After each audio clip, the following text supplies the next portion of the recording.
Good evening and welcome. It's Sunday night. It is time for the journey. Little different show tonight. We'll explain it as I bring my co-host up, the one, the only Brad Barco from Edmonton, Alberta. What's going on, Brad? Rosey, it was a tough day in sports, but nothing better to brighten my spirits than doing an episode of the Journey with you. I'm excited Yeah. as always to do it. Yeah, we're not gonna have a guest tonight. We have next week. We'll have Sunday off. It's Thanksgiving, and so we always take the long weekend off. So we'll be back in 2 weeks with an incredible guest, and we are going to have some unbelievable guests as we lead into the Christmas time and New Year's time. We'll have some great guests. I just want to, for a second, before we get into a few things, I want to talk about the ball.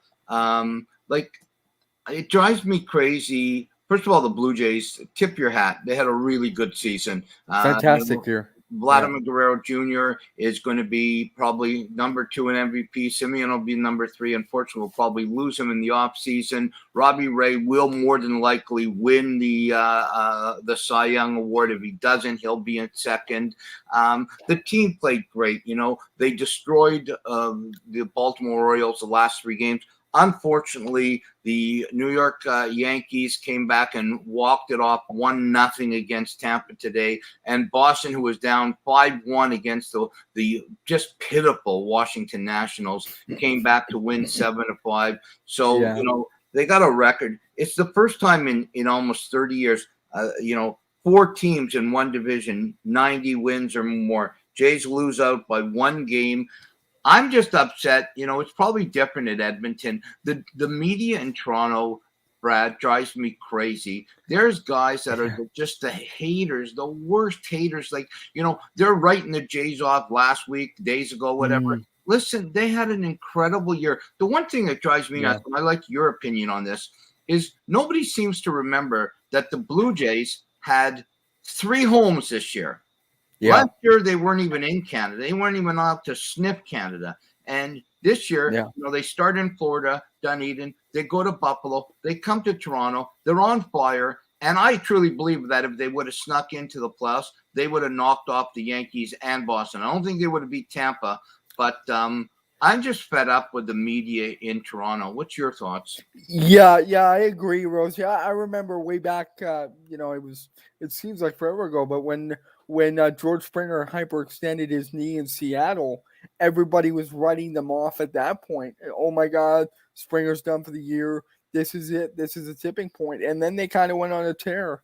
And look, this was a great Jays team. You mentioned the kids, Vlad Guerrero, Simeon. I would hope this is not a rebuilding Jays team. I would hope, management finds a way to back the Brinks truck up and brings him back, at least him, and maybe find a way. I would love to keep this team somewhat intact with Simeon and Robbie Ray. If not, if you got to keep one or the other, I mean, pitching always, I think, wins out. Robbie Ray, for me, I had an incredible year. Could you bring him back on another one, maybe 2-year deal there? But mostly, I mean, now you got Springer for the foreseeable future as well. So if you can build around that and continue to add the pieces, this Jays team is not far off. It was disappointing how it ended, leaving their fate into 2 other teams' hands, really. And you look back in that Yankee series, maybe if they would have won 1 more, took 2 or 3, the Minnesota series, you look back and it's the woulda, coulda, shoulda game. Yeah. They could have won this. They could have did that. They could have did that. But ultimately, they finished 1 game out of the playoffs. I don't think it would sting as much if they would have lost maybe 3 games out, 4 games out. But 1 game is a tough one to swallow.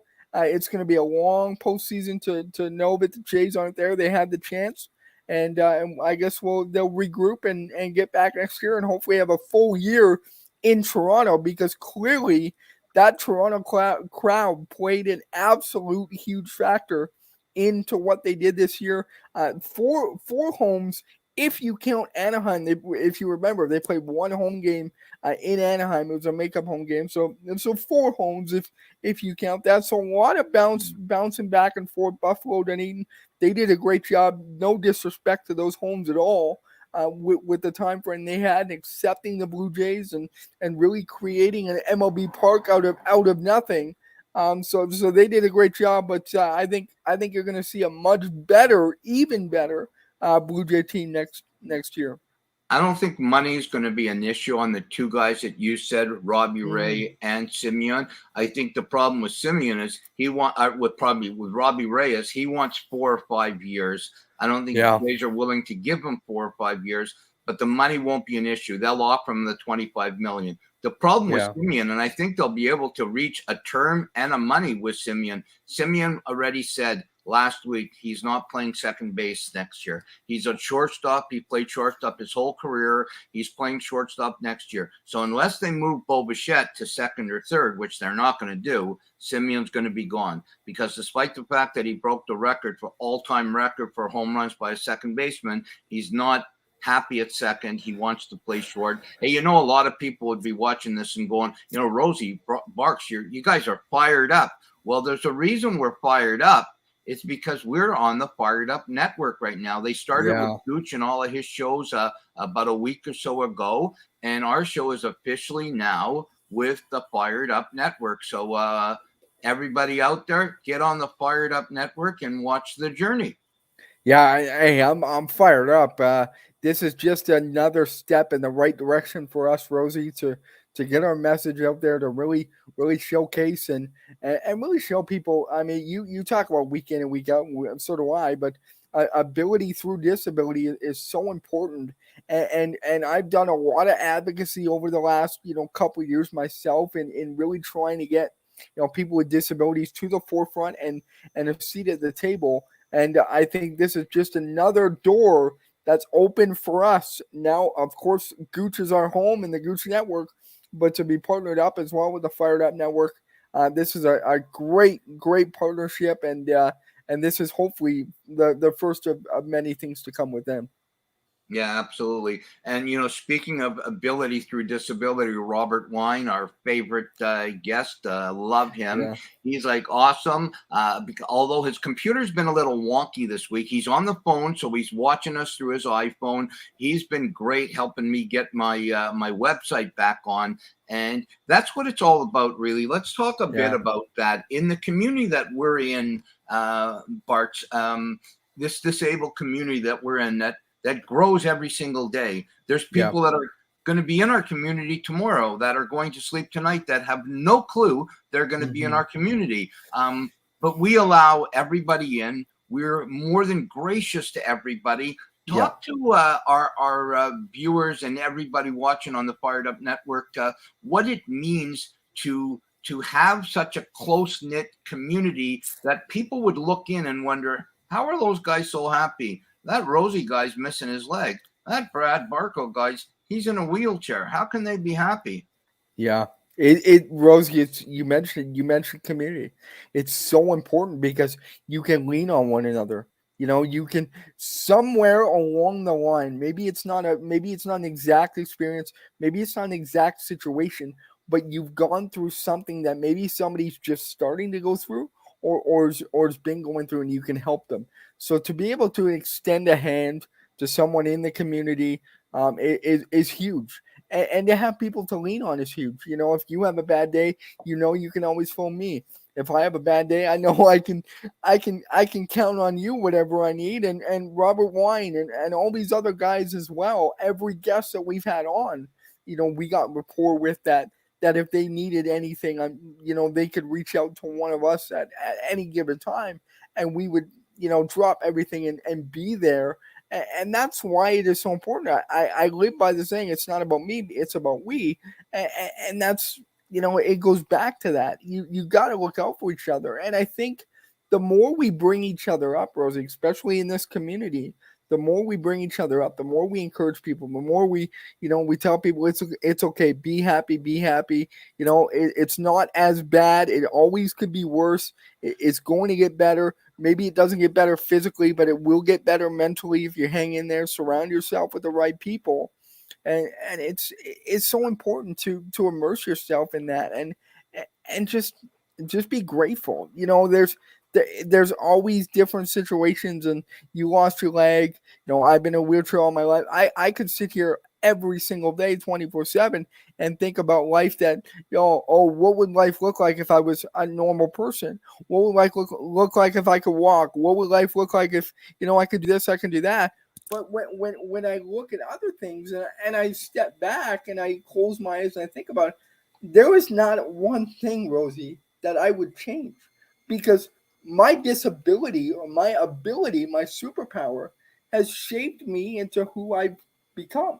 If I was that other person that I talked about, who knows what kind of person I would be, right? So Yeah. I'm just grateful to be in the position I am. I'm sure you are as well. Actually, I know for a fact you are. And everybody in our community, that it could always be worse. And if there is a downtime, if you are experiencing trouble, please don't be afraid to reach out. Don't be afraid to talk about it. And I think that's why I'm so out there. I'm so public about a lot of things about my life, because it's important for me to, one, vocalize it for myself, to see it and just get it out. But then other people, maybe somebody else who's not as vocal, or doesn't want to speak out, sees my post, or sees this interview, or sees the show weekly, or all this other stuff, and they're like, they're doing good things. I want to be the next in line, and Yeah. they follow suit, and they become that and do that. Yeah. Hey, I'm glad you mentioned that word normal. For those of you out there that are watching the show that are able-bodied, there's a few things that a disabled person, most disabled people, they're kind of taboo. So when you say something like normal to Brad, or there's a funny story I'll relate. Brad Bowden, who is an incredible human being, and we'll get him on the show eventually. Played wheelchair basketball for the Canadian team, won a gold medal in Greece in 2004. Played on the sled team for years. Was my teammate for a number of years. Was a huge part of us winning in 2006. We did a talk once in Newfoundland, Barts, me and Brad. He talked for an hour, but he was born disabled from the waist down. His legs are basically nothing, but he's a monster from the waist up. He still holds the record with Hockey Canada for pull-ups, 76 pull-ups. I can do That's incredible. 5. I'm lucky, 76 pull-ups. The guy's a monster. And he does this talk for over an hour. It's incredible. It brings you to tears. Everything's accomplished. Yeah. And then we get out, and a lady comes up to me and says, I'm really sorry, young man, but, I just had to ask you a question. How, you're in your wheelchair, and, how would it be if you were normal? Mm-hmm. Yeah. How would it be if you were normal? Think before you ask a question. He said, well, my normal is me. This is me. I don't know any different, because I was born this way. So maybe we could just for a second, put out a little, vignette to all the able-bodied people out there. Disability 101, let's see, disability for dummies, or for people who are disabled that are too afraid to say what they want to say. Just about the do's and don'ts, and sometimes you just don't know, so you ask. 100%, and that is so important. Rosie, is if you got a question, ask. That is huge. Like, people that stop and they stare. I like to make a game of it, and I because I'm a jokester a little bit. I like to joke around, and hey, if take a picture, it lasts longer. I'll even sign it for you, put it on your fridge, and you can have it for forever, right? You don't like it when someone. I look at a normal person, so let's say they're dressed up nice or whatever. You get that cockeyed stare when people stare at you. You're like, what are you staring at? Do I got something on my shirt?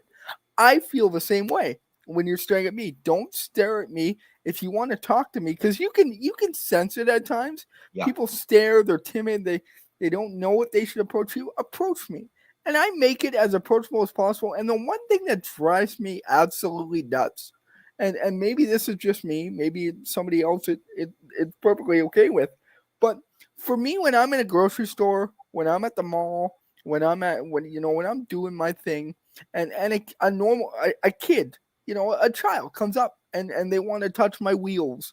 They want to, they ask, well, daddy or mommy, why does that guy is sitting down and all this stuff? They're curious. They want to know. That is a perfect time to explain what is happening. Yes. Because that mind is like a sponge. Yep. And then you are shaping the next generation, Paul, to not just think about me. All of a sudden, they think about we. They think about now everyone as a whole. At that age they don't see color. At that age they don't see race. At that age they don't see size. They don't see disability. They don't see ability. They don't see anything. They're sponges. They want to know everything. And what drives me crazy about this is parents will literally rush up, because I've had this happen in the past, where I'll stop. I'll let a kid, whatever, you want to come touch my chair, like come play, whatever. I want you to be immersed in this. Because I want, it's so important for me to help a next generation. And, and I love it. I'm smiling, having fun, and parents will literally pull their kids away Yep. as if I'm some sort of alien, as if I'm some sort of species, and that's what gets me. I feel at that point I feel inhuman. I'm like, don't pull them away, because then they feel it's wrong. It's okay to be curious. It's good to ask these questions, because you want them to be, you want them to be a good person in society. And if you're sheltering them, if you're shielding them to stuff like this, I mean, that's not a good thing, and that's what needs to change. It's you gotta be able to get out there and ask questions, even if you think. Because I was always raised, I don't know about you, Paul, I was always raised, there is no stupid question. Ask a question and you'll get an answer. And I always I am 100% open with anybody, that stranger, friend, family, whatever, that they'll ask me a question, and I'm the first one to give you an answer. And I have no problem opening up about my story and what I've been through, or why I'm in a chair. If you're curious, I'll answer. Yeah, you know what? It's such a valued learned lesson. It happens with me all the time. It's one of the main reasons, other than when it snows, I wear shorts, because I want people to see the artificial leg. And kids are the best. Hey, Bart, it happened this morning. I'm taking my grandson Zach, who's 5, just started playing hockey, and one of the kids is looking at my leg, and he goes, "Hey, it's kind of like robot leg. It's like Terry Fox." And then my grandson explains to him that his grandfather won a gold medal in the Paralympics. And then the parents right away, they're like, "I'm so sorry. I'm so sorry." No, this is where you get, if you take a 5-year-old, a 7-year-old, a 10-year-old child who looks at disability, whether it's my leg or your chair, and they're curious, and you pull them away, it's like that first experience with a dog or a cat. You scare them forever. If you don't, and you say, no, it's fine. Oh, this is what happened. Like Terry Fox, he got sick and they cut his leg up and made him better. Well, Brad, he was born with a disability that, you don't want to get in at 5 or 7-year-old too graphic, but you tell him, you were sick, and the chair, that's your legs. And you explain to the child, and the child is, the next time they see somebody in a chair, or the next time they see somebody with an artificial limb, it's nothing to them. So people, ladies and gentlemen out there in the able-bodied community, let your children be curious. Let your children come up to Brad or myself or Shane Smith or Jess Silver or whoever we have on the show and ask. There's not, if somebody who's disabled gets upset with a child asking, well, then they're going through something that nothing's going to change that. Correct? 100%. 100%. And Paul, I make light of it, but I always tell people that, are hesitant or they pull their kid away or whatever. I say, this is not, what I have is not like a cold. It's not the flu. It's not contagious. This isn't something that I can just pass on to you. This was, I was born with this, something happened with my mother, and this is how I, came. Now, people ask me, can I pass it on to my children? Well, I mean, anything is possible. There's always that possibility I end up with a disabled child, but chances are probably not. I'm going to end up with a normal kid. And hey, if my kid's disabled, I'm gonna love it and cherish it the same way, right? Because I'm in that situation, so why wouldn't I? And so many people are like, oh, you're so strong, you're so tough, and I'm like, no. Again, same with Brad Bowden. I'm just me. If you think I'm an inspiration, I guess thank you. I guess I'll take it to a point, but like I'm not a charity case. I'm not here. I want to make a difference, and I'm here to just sponge that next generation. It's funny you said that because my girlfriend had me watch a TED talk last week. I can't remember the lady's name. She's from Australia. She's in a chair from birth, and she's talking to a crowd going like, what drives me crazy? She says, people that all of a sudden, because they're disabled, are inspirations. Like they could be the worst people in the world, but Yeah. they get up and their life goes on with a disability. They're like, don't be inspired by the disability. Be inspired by what the person does with the disability. For sure. Be inspired by the person, man or woman, boy or girl, that happens to be hit with disability and turns it into the most incredible thing in the world. Be inspired by the person that fired it up and got themselves going every single day. But don't be inspired by the person that just, they want that kudos from the world because they happen to be disabled. That's not what we want to teach on the journey, right? No, and Paul, you brought it up, and you hit the nail on the head. That it's not everybody is like you and me. There are people with disabilities that, whether they're born or it's happened to them, that regardless of what help you give them, regardless of what you try and do, they will always feel sorry for themselves. They'll always be down in the dumps, and regardless if they were disabled or not, that might be the person that they are. So you're right. Not everybody is an inspiration, but it's be inspired by their story. Be inspired by the journey. Be inspired by where they started, where they're at, and where they're going. Not by someone just laying in bed because he feels sorry for himself because he ended up with some sort of disability and doesn't want to live anymore, and all this stuff. Like, stuff can change. I mean, your mindset changes and you become that person. You put yourself on that path, but it takes work. I wasn't born, with greatness in me. I had to go find my path. I had to go find my purpose in life. And I think finally, after 28 years, I think I found it. I mean, same with you, right? It's taken you time because, again, you had two legs for the longest time. Living this life. All of a sudden, you technically, in lack of better terms, wake up one day. Oh crap! I got one leg, and then all this stuff comes. Yeah, you get down, you get emotional because I think we all have those days, we have those moments. Oh my God, what am I gonna do? What am I gonna do? But I think I can speak for I'm sure our audience. But Paul, I'm pretty sure your leg has made you. Has it not made you maybe a better or a stronger person?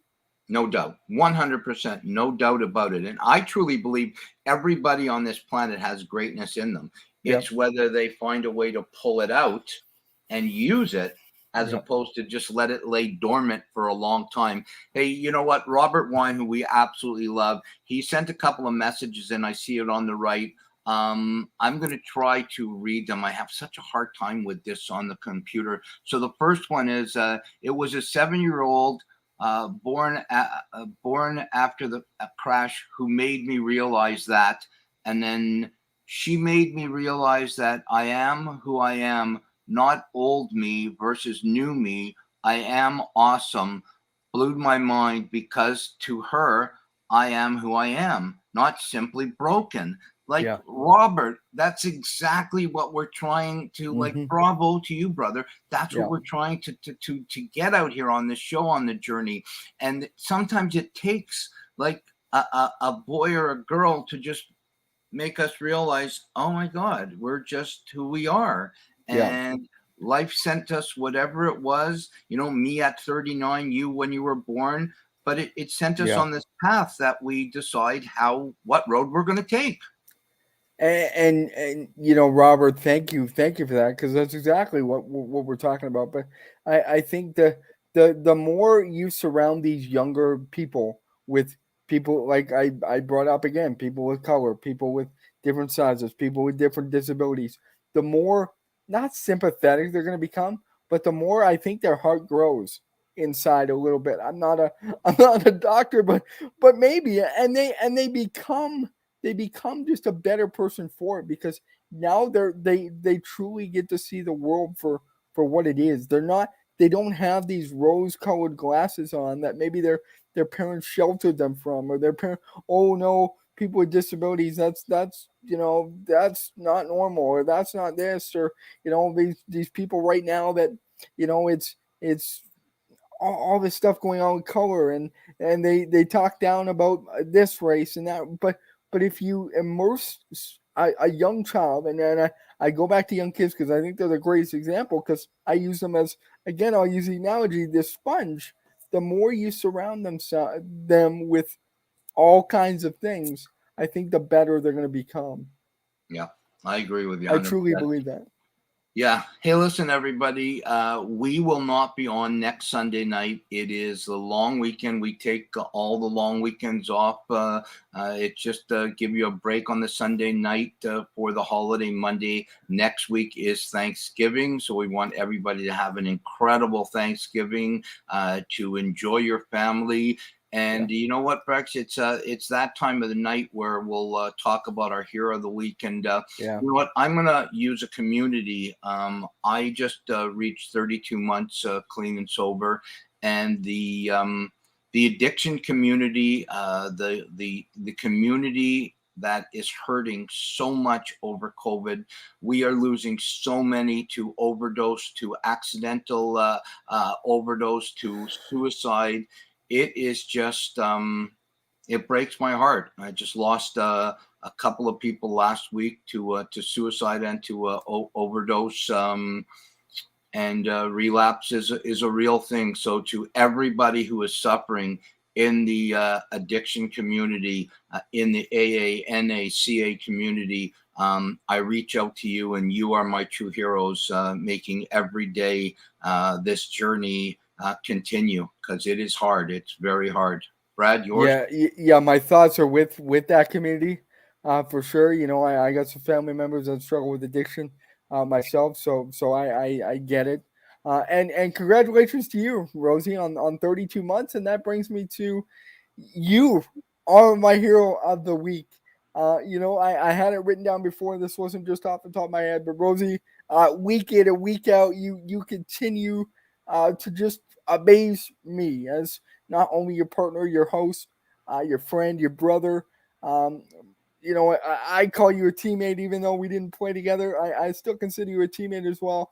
But it just what you continue, whether you get knocked down, you continue to pick yourself back up. You continue to become a better man, a better spouse, a better grandpa, a better a father. All these things, and I think about it, and I can't help but be blessed, be grateful, and I sit back, and we had this conversation this week because you let me use you as a reference for kind of a big position that I applied for this week, and I'm so grateful to have someone like you in my corner and in my life, and I think about it, and I kind of get a little misty eyed because I'm like I take bits and pieces of you, and I want to become part of that. Like, just obviously there's many good parts to you, and I want to take portions of those and make and become better. I look at it when I have a bad day or when I have a bad moment. I always think, I'm like, what would Paul do in this situation, or what would this person do?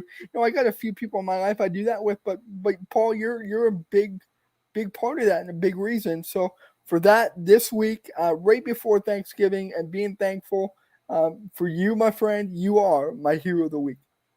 I appreciate it, buddy. And everything you said right back at you. I have learned, from people that say, well, you know what, there's so much age difference. Like, you're in his 60s and, Brad's in his 20s. How does it make age means nothing, man. You respect somebody who you respect. And, Yeah. to me, it doesn't make any difference whatsoever what you've accomplished and what you continuously do and the things that you go after with zest and gusto every day just make me shake my head and go, this guy's incredible. And I hope that things work out with this position, that you can talk about it soon. I know we don't want to jinx anything, so we'll leave it Not at quite. that. Yeah, we'll leave it at that. Hey, any last minute thoughts as we wind the show up that you want to say? Because we'll be gone for a couple of weeks now. Yeah, I think with Thanksgiving coming up, the big thing is just be thankful. With everything that's gone on the last 2 years and the craziness of the world, be in the moment. Really be in the moment. Enjoy that family time because you never know when it's going to be your last time. You see a grandfather, you see a grandma. Any of this stuff. I don't obviously want to talk more of it, but it's real deal. And Thanksgiving is just enjoy the family, enjoy the food, obviously. Enjoy some laughs, enjoy some wine if that's your thing, or whatever. Just kick back and enjoy it, and of course, enjoy some football on that Sunday and Monday, and we'll have hockey as well. The puck drop next week as well. So, lots to look forward to, lots to be grateful for. But most importantly, live in the moment, especially if you only do it, once this week, because lots of craziness. Do it this weekend. Be in the moment. Be grateful. Be thankful. And just go out and kick some ass. Couldn't have said it better myself. I do appreciate you and everybody. On that note, too, we want to thank our new sponsor, our new people that were a part of their organization, the Fired Up Network. Thank you so much for having the journey a part of your family. We want to thank Kerry Goulet and the Gooch Network, as always. Want to thank the number one producer this side of Sheboygan, the Fanshawe Kid, Jordan LaRoche. And I want to thank my partner in crime. Thank you so much for the kind words, Brad Barco. This is the journey with Rosie and Barts. We're going to be off for a couple of weeks. Have yourself a great Thanksgiving. Like Brad said, be thankful. If you're upset about the Jays, it's just a game. Get over it. It's not the end of the world. Yes, I'm upset a little, but I'll get over it. It's just a game. Be thankful for the things you have in your life, not the things you don't have, and take care of each other. Until we meet again on this journey, take care and God bless.